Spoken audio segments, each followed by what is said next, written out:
On a tous un cellulaire ou une tablette ou un ordinateur ou parfois les trois et on blague des fois en disant qu'on est dépendant et pourtant l'utilisation des technologies peut véritablement devenir un problème.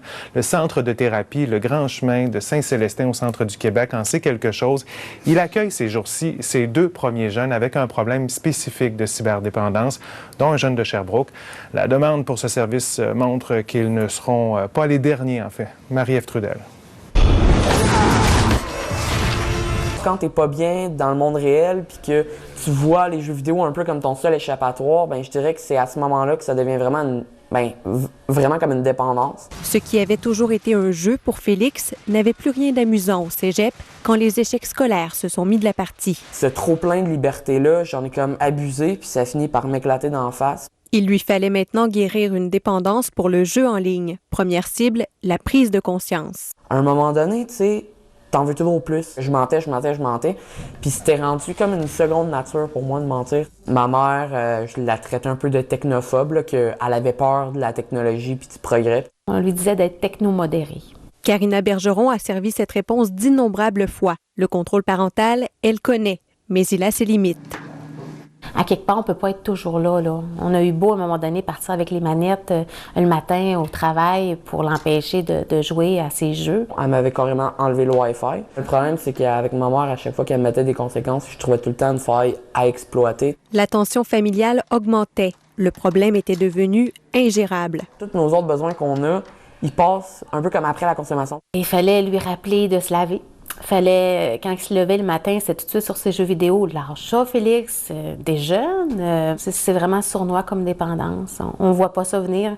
J'ai l'impression que ça fait des années qu'il est dépendant. Puis c'est juste maintenant qu'on s'en rend compte. La grande question, qui sont-ils ces jeunes avec une cyberdépendance? C'est le point de départ d'une toute première étude québécoise menée auprès des jeunes visant à dresser leur portrait clinique. Les résultats préliminaires montrent que le problème est bien réel, qu'il touche majoritairement des garçons chez qui on observe un changement de comportement et qui passent en moyenne 56 heures par semaine sur les écrans, en plus des heures scolaires. Félix consacrait 15 heures par jour sur Internet.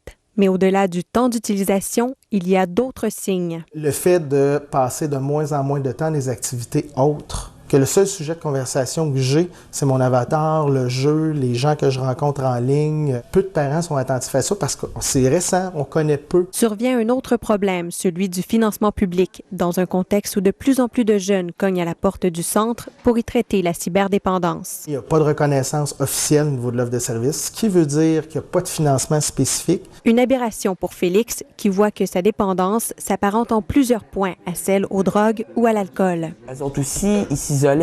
Elles autres aussi, leurs résultats scolaires en a bavé. On se rend vraiment compte à quel point la cyberdépendance ne devrait pas être traitée à part.